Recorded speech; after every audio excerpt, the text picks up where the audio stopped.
budaya positif di sekolah, Blik 1 Juni 2024. Assalamualaikum warahmatullahi wabarakatuh. Salam sehat dan bahagia. Saya Imaniar Laras Prianto SPD CGP Angkatan 10 SD Negeri 3 Blik Kabupaten Pemalang. Rancangan tindakan aksi nyata. Latar belakang. Belum menurunnya pemahaman warga sekolah, terutama guru, tentang penerapan konsep-konsep inti budaya positif di sekolah seperti disiplin positif, memotivasi perilaku manusia, posisi kontrol guru, pembuatan keyakinan kelas, dan penerapan segitiga restitusi. Diharapkan jika seluruh warga sekolah tujuan aksi nyata meningkatkan pengetahuan dan pemahaman tentang budaya positif, terbentuknya motivasi intensif pada murid dengan pembuatan keyakinan kelas. Tolak ukur, pelaksananya diseminasi konsep inti budaya positif, terbentuknya keyakinan kelas melalui kegiatan kesepakatan kelas, melalui kegiatan yang dilakukan guru wali kelas bersama murid tersebut. Murid dan guru konsisten dalam menjalankan keyakinan kelas yang sudah disepakati. Terlaksananya penyelesaian masalah siswa menggunakan segitiga restitusi. Ini masa tindakan. Yang 1. Menghadap kepala sekolah untuk menjelaskan pentingnya penerapan budaya positif dan keyakinan kelas, serta mendesimasikan bersama rekan guru. 2. Mengumpulkan rekan guru untuk melakukan diseminasi pemahaman materi budaya positif. 3. Berkoordinasi dan berkolaborasi dengan wali kelas untuk membuat keyakinan kelas masing-masing. 4. Memantau merefleksikan dukungan yang dibutuhkan. 1. Dukungan dari kepala sekolah, rekan guru, serta murid agar tindakan yang telah disusun dapat dilaksanakan secara lancar dan menyeluruh. 2. Sarana dan prasarana untuk menumbuhkan budaya positif di sekolah. 3. Orang tua dalam melakukan pelaksanaan diseminasi, berikut video pemaparan materi diseminasi positif yang telah saya lakukan di SD Negeri 03 Blik. Selamat menyaksikan.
Mari kita panjatkan pujian dan puji syukur kita bahwa pada hari ini kita dapat berkumpul di ruangan ini. Tak lupa sholawat juga salam kita panjatkan kepada junjungan Nabi kita, Nabi Muhammad Sallallahu Alaihi Wasallam. Kepada yang terhormat Ibu Kepala Sekolah SD Negeri 03 Blik, Ibu Yuana, kepada peserta desiminasi yang berbahagia, rekan guru dari SD Negeri 03 Blik yang saya banggakan, yang saya sayangi.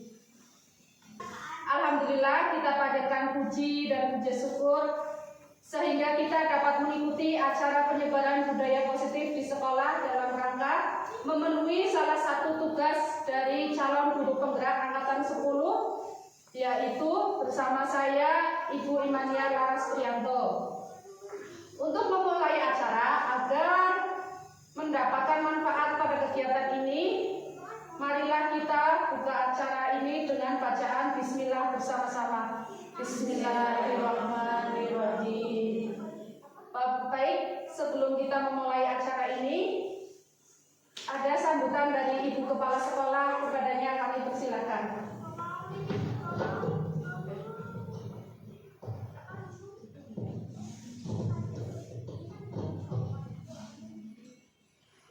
Assalamualaikum warahmatullahi wabarakatuh. Mohon maaf, saya sambil duduk ya. Yang terhormat rekan-rekan guru SDN 03 Belik, teman kita selaku calon guru penggerak di sekolah SDN 03 Belik, yaitu Ibu Imania LP. Dengan kegiatan ini agar teman-teman yang lain untuk bisa mengikuti jejaknya. Bu Mania, jadi apa yang dilakukan adalah untuk memajukan pendidikan, untuk meningkatkan anak-anak kita, meningkatkan pendidikan di Indonesia, khususnya SDN 03 Belik. Saya dukung kegiatan ini, Bunia, dan teman-teman semuanya, agar semuanya mendukung.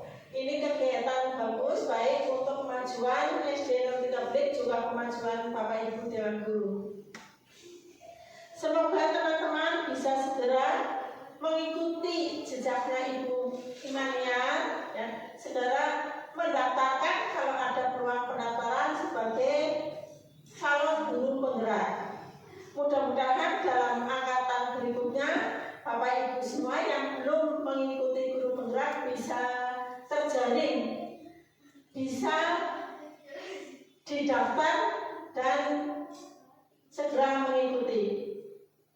Bapak Ibu yang saya hormati, demikian untuk mempersingkat waktu karena kegiatan masih banyak, saya akhiri. Assalamualaikum warahmatullahi wabarakatuh.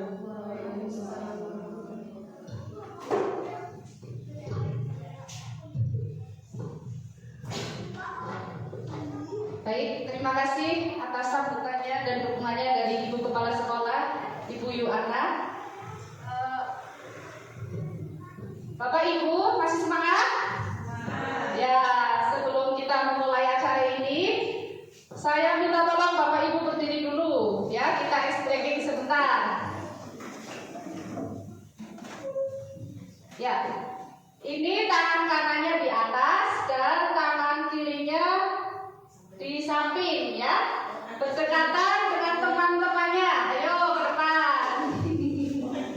Stretching, tangan kanannya di atas, kemudian tangan kirinya jarinya telunjuknya kayak gini. Kalau saya bilang ini, nanti tangkap jarinya temannya yang sebelahnya. Paham tidak? Oke, jarinya nanti ditangkap. Oke? Paham tidak Bapak Ibu? Tangan kanannya dan tangan kirinya berarti untuk menangkap jari teman di sebelahnya. Oke? Oke? Baik, saya akan bercerita. Di sebuah desa terlahirlah bayi kembar. Bayi tersebut diberi nama Lala dan Lili. Ya. Baik, ya, berarti Bapak Ibu masih konsentrasi, semuanya bisa menangkap jari teman di sebelahnya. Terima kasih. Silakan duduk kembali.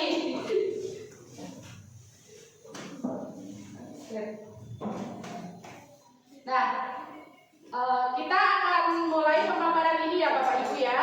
Baik, saya di sini berdiri di depan sini bukan saya ingin, mohon maaf, menggurui atau lebih pintar dari Bapak Ibu, tidak, tapi selama mengikuti pendidikan guru penggerak kurang lebih hampir 3 bulan ini, saya mendapatkan banyak sekali ilmu, kemudian yang tadinya saya tidak tahu menjadi tahu beberapa materi yang bisa kita terapkan di dalam pembelajaran di kelas dan di sekolah kita ini ya. Konsep visi dari budaya positif yaitu ada 8. Yang pertama, perubahan pada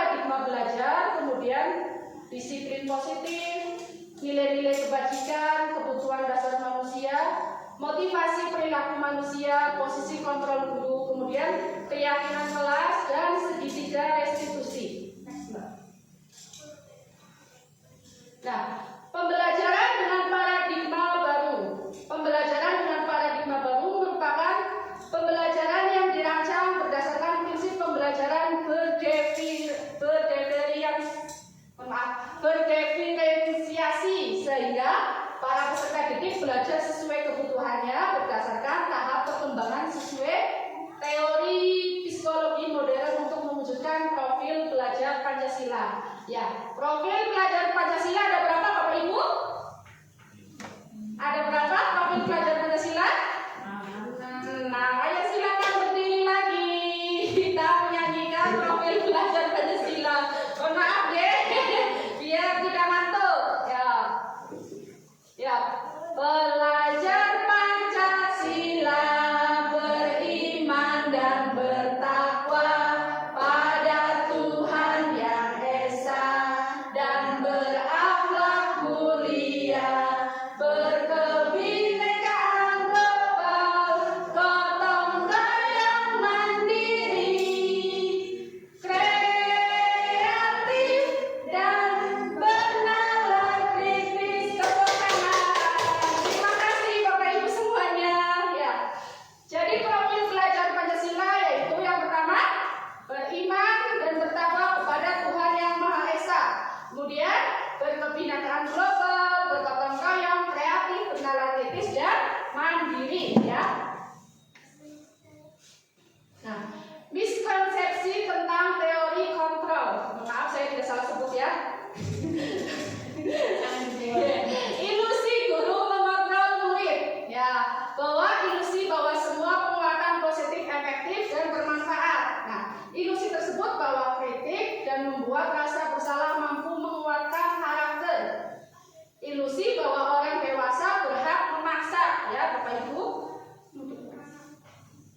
Nah, mengubah paradigma stimulus respon ke pendekatan teori kontrol. Stimulus responnya yaitu realitasnya, ya, kenyataannya kebutuhan kita sama, yaitu teori kontrolnya kenyataannya kebutuhan kita berbeda.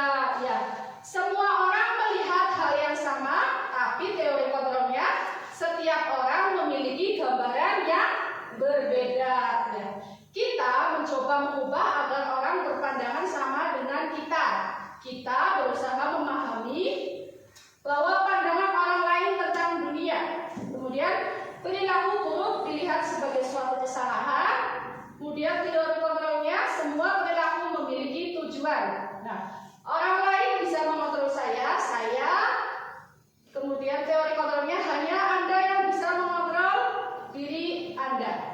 Saya bisa mengontrol orang lain, Anda tidak bisa mengontrol orang lain, ya, teori kontrolnya. Kemudian pemaksaan ada pada saat bujukan gagal. Kemudian teori kontrolnya kolaborasi dan konsensus menciptakan pilihan-pilihan baru. Model berpikir menang atau kalah. Teori kontrolnya model berpikir menang-menang. Coba Bapak Ibu kepalkan kedua tangannya. Bu Musli, kenapa Bu Musli tidak mau? Tidak mau dikontrol. Oh iya, tepuk tangan, tidak mau dikontrol. Iya. Kemudian contohnya Mbak Anggita, tolong kepalkan kedua tangannya. Iya, Mbak Anggita mau. Kemudian misalnya di salah satu tangannya Mbak Anggita ini ada suatu benda yang sangat berharga. Coba pegang sangat erat. Iya, saya membujuknya, saya ngasih, ayo Mbak dibuka, saya ngasih uang dan lain sebagainya. Tolong buka tangannya. Tolong. Ya, Mbak Anggita mau ini. Mau dikontrol, sedangkan tadi Bu Musli tidak mau dikontrol oleh orang lain, ya. Saya menyuruh untuk mengepalkan kedua tangannya, Bu Musli tidak mau. Ya, next. Nah, disiplin positif. Disiplin berasal dari kata disiplina yang artinya belajar. Disiplin mengacu pada disiplin diri yang memiliki tanggung jawab terhadap apa yang dilakukan berdasarkan nilai-nilai yang diyakini. Nah, disiplin positif merupakan salah satu cara penerapan disiplin yang bertujuan untuk menumbuhkan kesadaran serta memberdayakan peserta didik tanpa imbalan atau penghargaan ribet, ancaman atau hukuman. Nah, sebagai pendidik, tujuan kita adalah menciptakan peserta didik yang memiliki disiplin diri sehingga mereka berperilaku mengacu kepada nilai-nilai kebajikan universal dan memiliki motivasi intrinsik dalam perubahan perilaku ke arah yang lebih baik.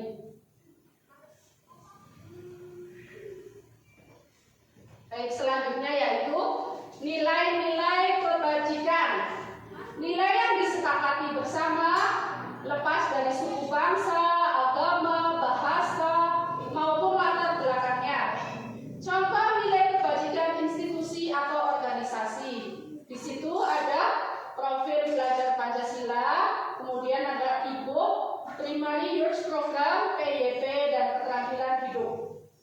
Profil belajar Pancasila yaitu beriman dan bertakwa pada Tuhan Yang Maha Esa dan berakhlak mulia, berkebinekaan global, kemudian gotong royong, mandiri, kreatif, dan bernalar kritis. Sedangkan untuk IPO Primary Youth Program PYP tersebut, toleransi, rasa hormat, integritas, mandiri, menghargai, antusias, empati, keingintahuan, kreativitas, kerjasama, percaya diri, dan komitmen. Sedangkan untuk keterampilan hidup yaitu life skill, dapat dipercaya, lurus hati, pendengar yang aktif, tidak merendahkan orang lain, dan memberikan yang terbaik dari dirinya sendiri. Nah, kemudian kebutuhan dasar manusia. Saya ada pertanyaan pemantik ya Bapak Ibu sebelum ini. Di kelas 3 ada salah satu seorang anak bernama Doni. Doni tersebut setiap hari ketika ada teman-temannya yang membawa bekal, Doni itu selalu meminta atau memaksa bekal dari teman-temannya. Menurut Bapak Ibu, kebutuhan dasar hidupnya itu Doni kenapa? Kenapa dia selalu meminta bekal dari teman-temannya atau memaksa? Ingin makan, betul. Apalagi? Doni ingin makan, betul. Nah, Doni tidak bawa bekal, kemudian Doni tidak bawa apa lagi? Uang jajan, pinter ya. Itu kalau makanan itu merupakan kebutuhan ya dasar manusia ya. Si Doni tersebut tidak bawa uang jajan, tidak bawa makan ya. Nah, kebutuhan dasar manusia adalah segala sesuatu yang kita lakukan untuk mendapatkan apa yang kita inginkan ya. Seluruh tindakan yang kita lakukan memiliki tujuan tertentu dan semua usaha terbaik yang kita lakukan adalah dalam rangka agar kebutuhan dasar kita terpenuhi dengan baik. Nah, berarti tadi si Doni itu termasuk ke dalam 5 kebutuhan dasar manusia, maksudnya di apa Bapak Ibu? Iya, yang bertahan hidup karena tadi berkaitan dengan makanan. Iya, karena si Doni tadi tidak membawa uang saku, tidak membawa bekal, sedangkan teman-temannya membawa bekal ya. Berarti bertahan hidup, makanan, pakaian, tempat tinggal, keamanan, dan kesehatan. Kemudian kita itu butuh tidak rasa kasih sayang dan rasa diterima Bapak Ibu? Butuh ya. Kalau tidak ada kasih sayang, hidup kita terasa gimana? Hambar ya, terasa hampa ya. Hampa terasa, oke. Terasa hampa. Nah, rasa diterima, dipedulikan, berbagi kerjasama, menjadi bagian dari kelompok. Seperti saya sekarang berdiri di sini, menjadi dari bagian Bapak Ibu ya. Kita adalah kelompok, kita berusaha untuk memajukan pendidikan di Indonesia, khususnya di SD Negeri 03 Lem ya.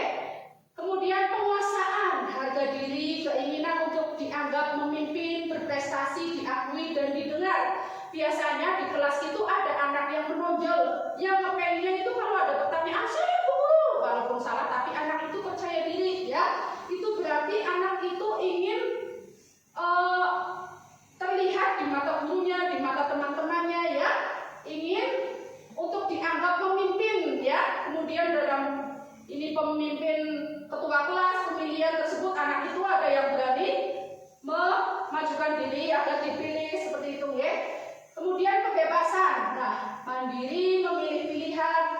mencoba hal baru, mampu mengendalikan arah dirinya. Kemudian kesenangan, bermain, humor, antusiasme, tertawa. Biasanya kalau anak kelas 1 itu masih banyak bermainnya, kesenangan, masih suka bermain, kemudian masih suka antusias, ya.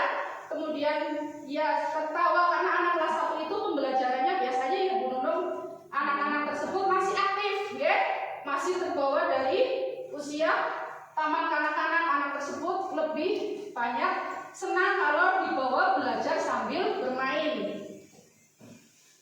Nah, kemudian motivasi perilaku manusia, yaitu motivasi ekstrinsik untuk menghindari ketidaknyamanan atau hukuman. Kemudian untuk mendapatkan imbalan atau penghargaan dari orang lain. Contohnya berarti untuk mendapatkan imbalan atau penghargaan dari orang lain, anak tersebut mampu menjawab pertanyaan, tapi kok pengennya itu dikasih ribet atau hadiah sama gurunya, ya. Kemudian motivasi intrinsipnya untuk menjadi orang yang mereka inginkan dan menghargai diri sendiri dengan nilai-nilai yang mereka percaya. Nah, di sini ada hukuman, konsekuensi, dan restitusi, ya.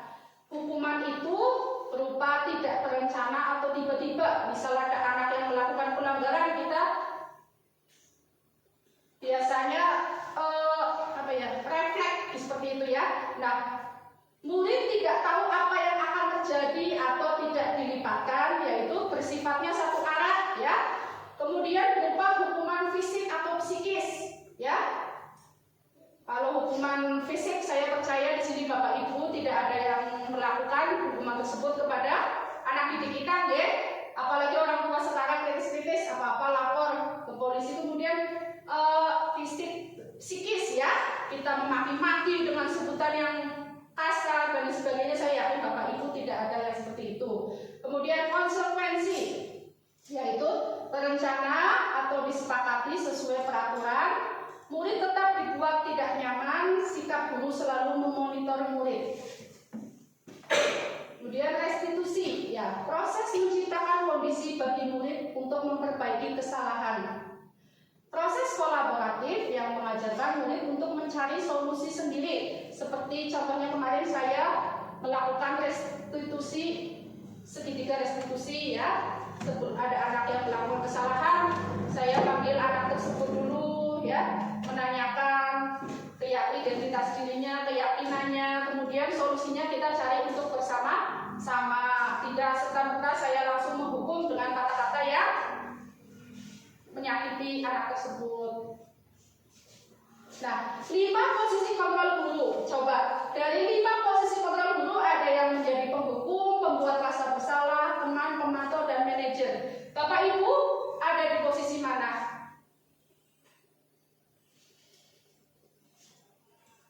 Bapak Ibu sepertinya ada di posisi mana? Penghukum, pembuat merasa bersalah, atau teman, atau sebagai pemantau, atau manajer? Pemantau, ya. Kalau menjadi manajer itu biasanya ibu kepala sekolah yang sudah sangat menguasai, ya. Next.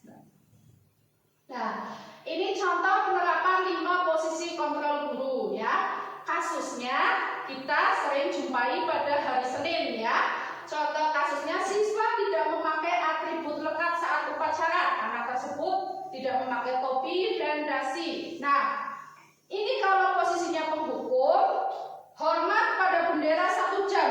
Ke anak tersebut gurunya menyuruh hormat kepada bendera selama 1 jam. Nah, kemudian kalau membuat merasa bersalah, ya, omongannya itu di hati anak tersebut, berapa kali sih bapak atau ibu harus memberitahu kamu selalu saja mengecewakan bapak dan ibu, ya, walaupun pelan, nadanya pelan, tapi anak tersebut bisa jadi mikir.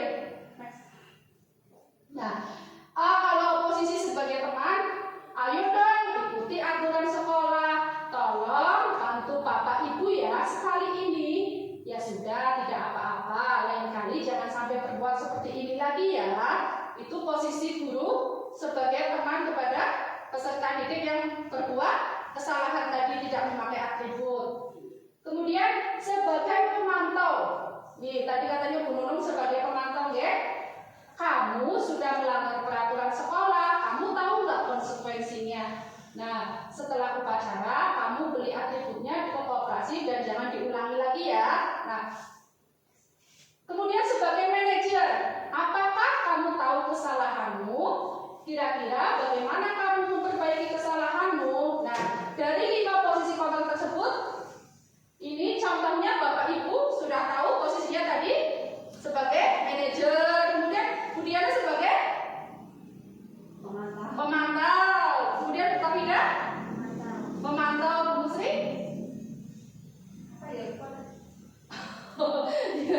Bu Yohana sebagai manajer, Kak Eko biasanya pemantau. Ya, luar biasa. Berarti di sini tidak ada yang menjadi penghukum ya. Kalau penghukum itu langsung seketika itu dimarah-marahin dengan kata-kata yang menyakitkan atau membekas di hati anak didik kita. Nah, sekarang posisi kontrol apakah aku? Coba Bapak Ibu tuliskan di kertas. Saya kecewa sekali dengan kamu. Itu tadi 5 posisi kontrolnya. Ini masuknya kemana? Coba.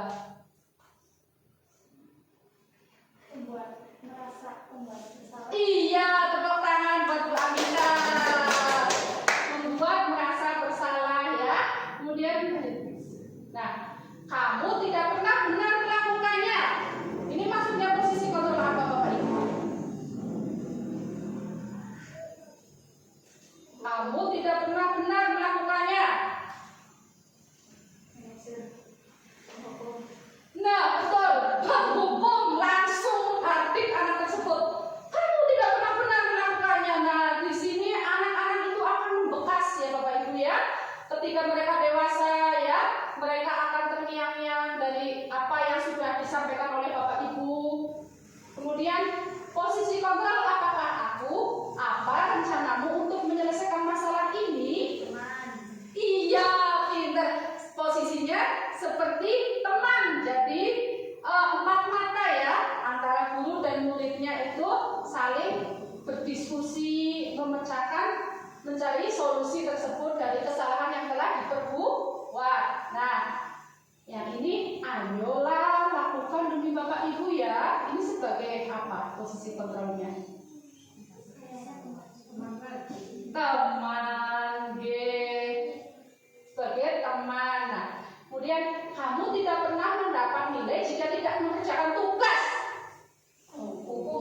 Penghukum, betul ya. Gurunya langsung, kalau kamu tidak mengerjakan, kamu tidak akan mendapatkan nilai. Seperti itu. Iya, betul Bapak Ibu. Makanya kita di sini sama-sama belajar tentang 5 posisi kontrol guru. Betul sekali, jujur luar biasa, tepuk tangan. Saya juga sebelum tahu ini, saya juga kadang seperti itu Bu. Kemudian keyakinan kelas ya. Mengapa keyakinan kelas? Mengapa bukan peraturan kelas? Nah, pembentukan keyakinan kelas yaitu 1 bersifat abstrak, 2 berupa pernyataan universal ya. Kemudian dibuat dalam pernyataan positif, yang keempat sedikit saja agar mudah diingat oleh siswa, kemudian sesuai dengan kondisi kelas dan sekolah sehingga mudah diterapkan. Kemudian semua warga sekolah atau warga kelas dilibatkan saat membuat keyakinan kelas. Saya sudah membuat keyakinan kelas di kelas 3 SD Negeri 03 Blek. Jadi waktu saya membuat keyakinan kelas, anak tersebut banyak yang memberikan suaranya ya. Seperti apa keyakinan kelas yang akan kita sepakati untuk di kelas ini? Ada yang guru menjaga kebersihan. Oke, berarti kalau menjaga kebersihan konsekuensinya kelasnya harus rapi, harus bersih. Anak-anak melaksanakan piket kelas. Saya biasanya anak-anak setiap pagi sebelum pembelajaran dan setelah pembelajaran. Kemudian anak tidak boleh makan di dalam kelas sewaktu istirahat. Anak makannya di luar. Bungkus plastiknya juga tidak boleh ada di dalam laci. Nah, kemudian disiplin ya. Disiplinnya contohnya sebelum pembelajaran anak sudah masuk sebelum bel, anak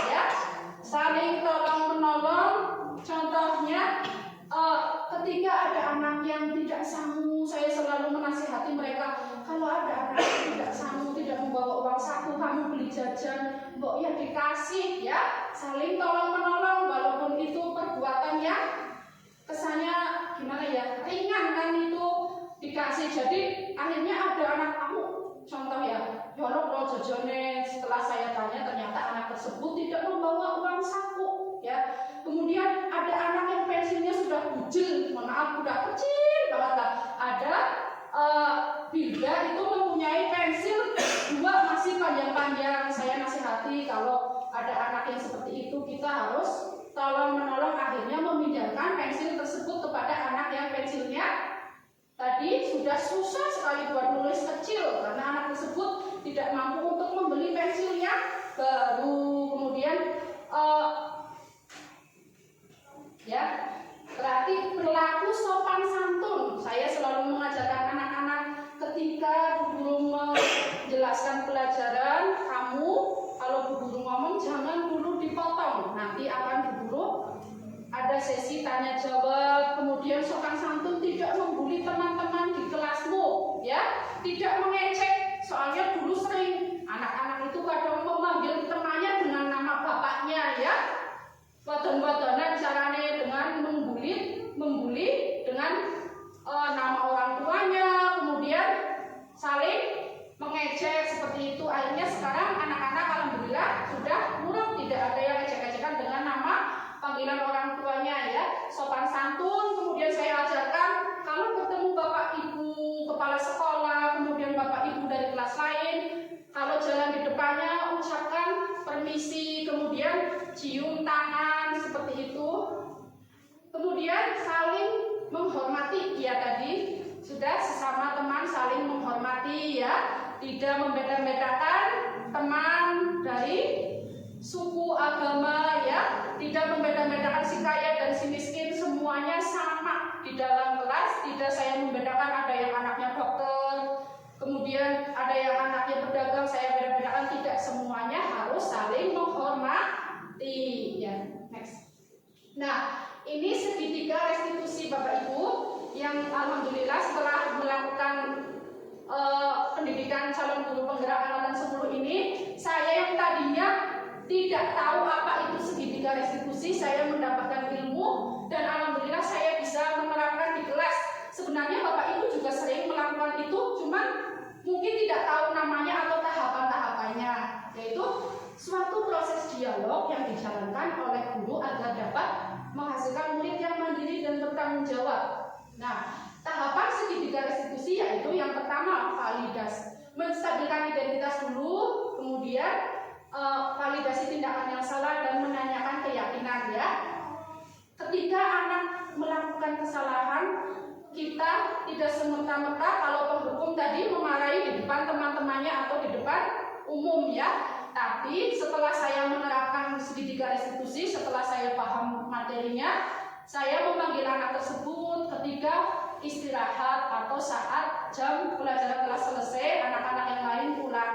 Saya menanyakan empat mata, kenapa kamu melakukan kesalahan tersebut, gitu. Dan saya juga menganggap, ya, semua manusia itu pernah berbuat salah, termasuk ibu guru, ya. Jadi kita cari solusi bersama. Contohnya kemarin kelas 3 ada yang waktu istirahat anak tersebut makan jajan di kelas, lalu bungkusnya itu ketahuan sama temennya, ada yang dibuang ke dalam laci, ya.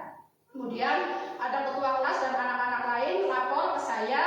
Saya setelah jam pelajaran selesai, saya panggil anak tersebut, ya, empat mata, yaitu yang pertama saya menanyakan keyakinan, menstabilkan identitas dulu, ya. Saya menanyakan, kenapa kamu sampai seperti itu? Tadi Bu Guru mendapatkan laporan, padahal keyakinan kelas kita tidak boleh makan di dalam kelas dan membuang sampah pada laci, ya. Itu akan menyebabkan kelasnya jadi kotor atau tidak nyaman. Nanti kalau lama-lama di dalam laci akan ada kecoa, kemudian bisa bau, apalagi sampai kalau jatuh berserakan di dalam kelas itu, di lantai atau di meja seperti itu. Akhirnya anak tersebut mau mengakui kesalahannya dan dia berjanji sendiri tidak akan mengulangi kemudian akan membuang sampah pada tempatnya setelah makan jajan, langsung membuang ke tempat sampah. Kemudian ada lagi anak clotekan, Bapak Ibu ya. Biasanya setiap kelas ada anak yang clotekan ya. Saya kemudian memanggilnya, menanyakan menanyakan keyakinannya, kemudian validasi tindakan yang salah, membuat anak tersebut merasa bersalah ya. Kenapa kamu clotekan di meja, itu kan mengganggu ya. Kamu berarti telah melanggar kesepakatan kelas kita, yaitu apa? Ya, menghormati orang lain. Kalau kamu clotekan otomatis akan mengganggu orang lain dan kelas yang di sebelahnya, seperti itu. Akhirnya anak tersebut menyadari kesalahannya setelah kita panggil 4 mata. Kemudian ada lagi anak yang tidak melaksanakan piket ya, bahwa pada pagi hari harusnya sebelum saya masuk ke kelas menyiapkan anak-anak untuk berdoa dan memulai pelajaran, biasanya anak tersebut itu saya sudah bagi ke dalam buku piket untuk melaksanakan piket ya, untuk melaksanakan piket kelas. Ada anak yang langsung jajan, katanya dia tadi belum sarapan, kemudian dia lupa, padahal harusnya jadwalnya piket. Kemudian saya memanggil anak tersebut setelah pulang sekolah, dan anak tersebut saya dapat memvalidasi tindakan yang salah, menanyakan keyakinan. Anak tersebut akhirnya berjanji untuk setiap piket datang lebih awal, tidak lupa lagi, dan piketnya piket, kemudian pulangnya juga akan piket. Kasihan yang lain melaksanakan piket tapi dia malah enak-enakan jajan, katanya dengan alasan lupa. Ya baik Bapak Ibu, banyak sekali ya ketika kita di kelas menghadapi anak-anak, banyak sekali problematika yang Bapak Ibu pernah hadapi di kelas. Nah, dengan cara pendekatan tahap segitiga restitusi, saya yakin Bapak Ibu sering melaksanakannya. Nanti tahapan-tahapannya setelah mengikuti ini, diseminasi ini, semoga bisa diterapkan di dalam kelasnya ya Bapak Ibu ya. Bahwa kita bukan penghukum, tapi kita sebagai tadi teman, sebagai pemantau ya, ada anak sebagai manajer, seperti itu. Nah, menstabilkan identitas ini yang pertama, tahapan segitiga restitusi yaitu menstabilkan identitas, yaitu berdasarkan prinsip membuat kesalahan adalah bagian dari proses pembelajaran. Nah, berbuat salah itu wajar. Seperti tadi saya contohkan, tidak ada manusia yang sempurna. Bu guru juga sering melakukan kesalahan. Bapak Ibu juga pernah melakukan itu. Bapak Ibu juga pernah lupa. Nah, Ibu atau Bapak tidak mau mencari siapa yang salah, tapi Ibu atau Bapak ingin mencari solusi dari permasalahan ini. Ini tahapan yang pertama dulu ya Bapak Ibu, bahwa kamu berhak merasa begitu. Jadi anak itu akhirnya percaya diri, tidak takut karena dia melakukan kesalahan, akhirnya kita panggil mentalnya down, dia merasa tertekan, tidak. Tapi ketika kita melakukan pendekatan segitiga restitusi seperti yang sudah saya terapkan di kelas 3, alhamdulillah perubahannya luar biasa Bapak Ibu, positif. Anak menjadi segan dengan kita, terus anak lebih terbuka, anak lebih percaya diri, karena ketika anak melakukan kesalahan, kita melakukan pendekatan dengan segitiga restitusi, kita mencari solusi bersama. Kemudian validasi tindakan yang salah ya, berdasarkan prinsip setiap perilaku berupaya untuk memenuhi kebutuhan tertentu. Nah, kamu pasti punya alasan kenapa kamu melakukan itu. Nah, anak tersebut kita tanya, seperti tadi contohnya yang membuang sampah di laci.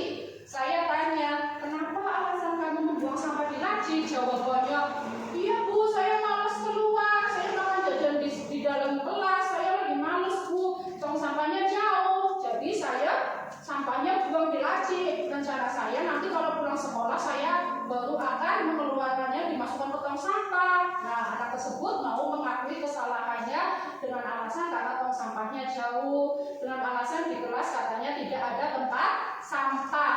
Nah, padahal kamu bisa melakukan yang lebih buruk dari ini ya.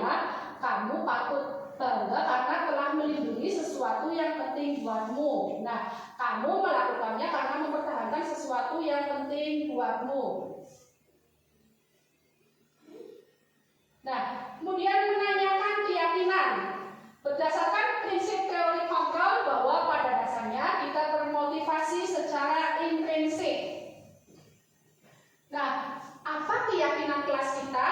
Seperti saya sudah membuat keyakinan kelas di kelas 3, yaitu tadi contohnya menjaga kebersihan kelas, kemudian disiplin, ya, kemudian menghormati orang lain, kemudian bertanggung jawab, ya, kemudian nilai-nilai apa yang telah disepakati bersama, yaitu tadi yang telah disepakati anak-anak membuat berbagai keyakinan kelas dan kita sepakati bersama. Nah, seperti apa gambaran sebuah kelas yang ideal menurut kamu?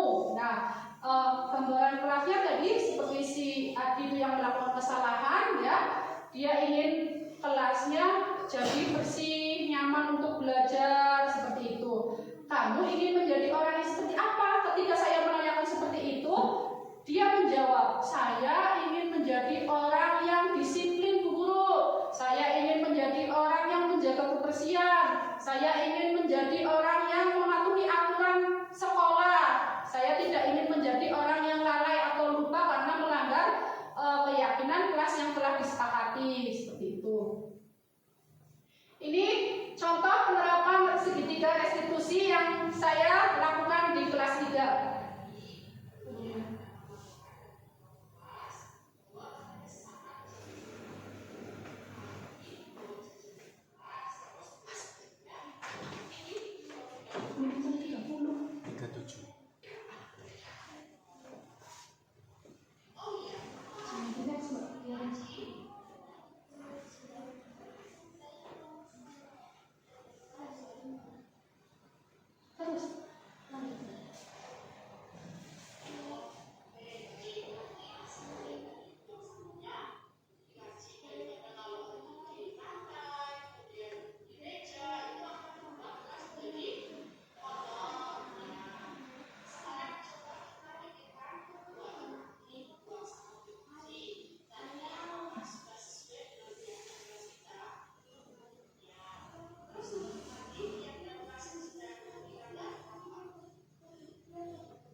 Nah, ini contoh penerapan segitiga restitusi di kelas 3 ya Bapak Ibu, bahwa tadi ada anak yang melakukan pelanggaran, yaitu tidak mematuhi tata tertib atau keyakinan kelas yang telah disepakati, ya.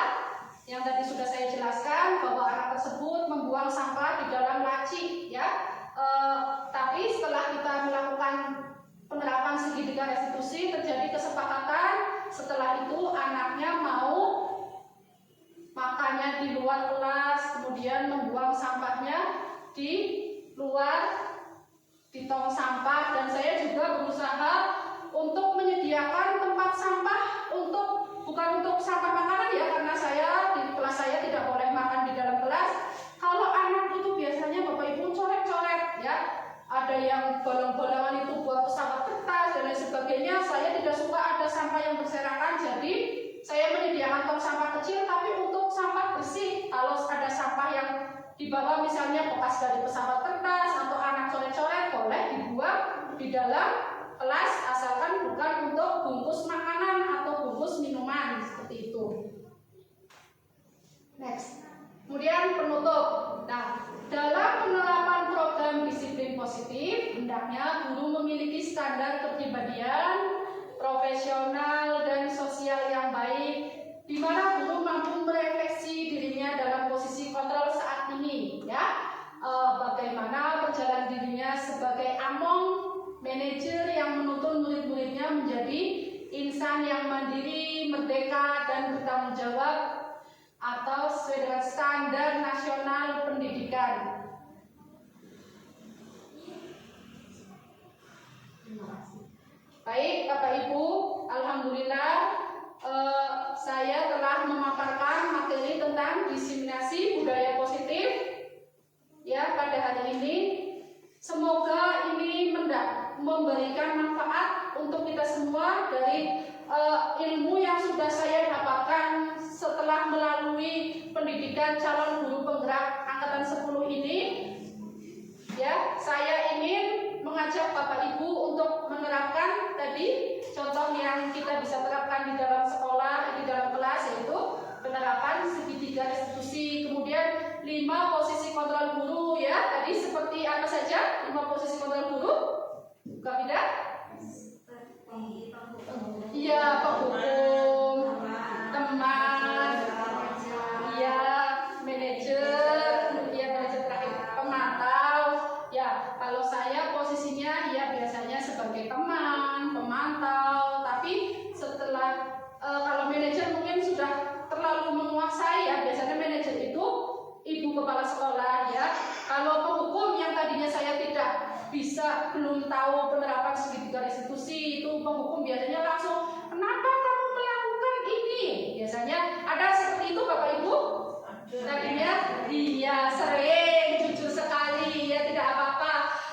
Tapi setelah penerapan ini saya jelaskan dari pemaparan ini, Bapak Ibu sudah ada gambaran atau bayangan untuk menerapkannya di dalam kelas?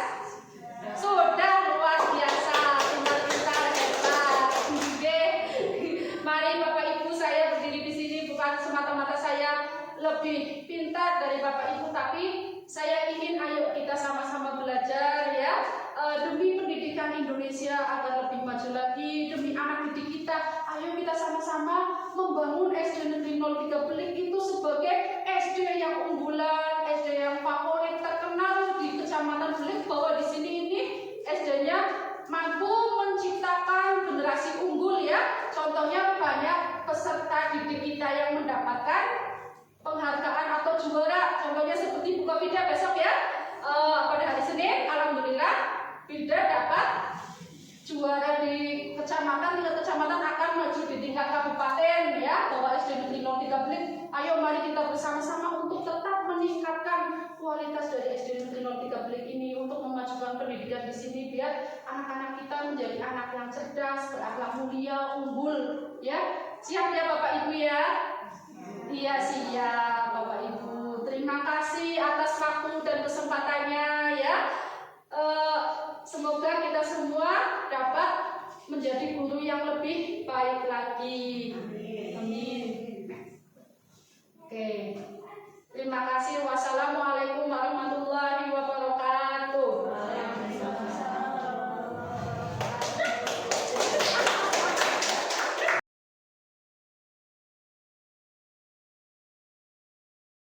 Assalamualaikum warahmatullahi wabarakatuh. Saya Hafidah Bangkit Zamani, guru mapel di SD Negeri 03 Belik, serta sebagai rekan dari Ibu Imaniar Laras Prianto.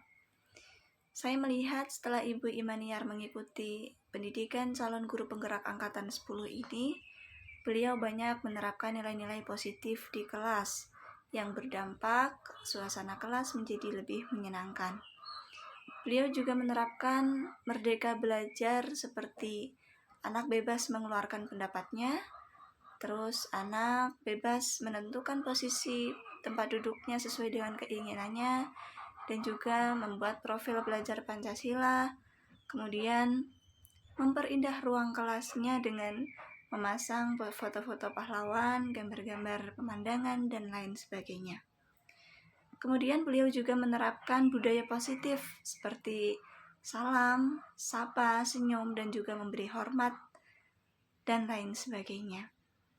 Setelah beliau menerapkan di kelas, beliau juga melakukan pengimbasan kepada rekan sejawat yang tentu ini menjadi lebih bermanfaat bagi kita semua. Sekian, wassalamualaikum warahmatullahi wabarakatuh. Assalamualaikum warahmatullahi wabarakatuh. Perkenalkan, saya Anggita Dwi Pratiwi sebagai salah satu peserta dalam kegiatan diseminasi yang dilakukan Bu Imaniar Laras Prianto. Saya senang sekali karena dengan mengikuti kegiatan tersebut dapat menambah pengetahuan saya tentang budaya positif, seperti halnya filosofi Ki Hajar Dewantoro, segitiga restitusi, dan pembuatan keyakinan kelas. Saya akan menerapkan segitiga restitusi tersebut kepada siswa saya secara bijaksana. Terima kasih atas ilmunya, Bu Niar. Assalamualaikum warahmatullahi wabarakatuh. Perkenalkan, nama saya Ferdiana Sandi Prianti. Saya guru kelas 2 dari SD Negeri 03 Belik. Yang saya lihat setelah Bu Niar melaksanakan calon guru penggerak, kelasnya Bu Niar itu bagus, menginspirasi, dan Bu Niar membuat kesepakatan kelas atau keyakinan kelas, membuat kelas terasa menyenangkan dengan cara membuat anak merdeka dalam belajar, membuat profil pelajar Pancasila, dan melaksanakan budaya positif dengan senyum sapa dan rasa hormat. Semangat untuk Bu Niar. Terima kasih. Wassalamualaikum warahmatullahi wabarakatuh.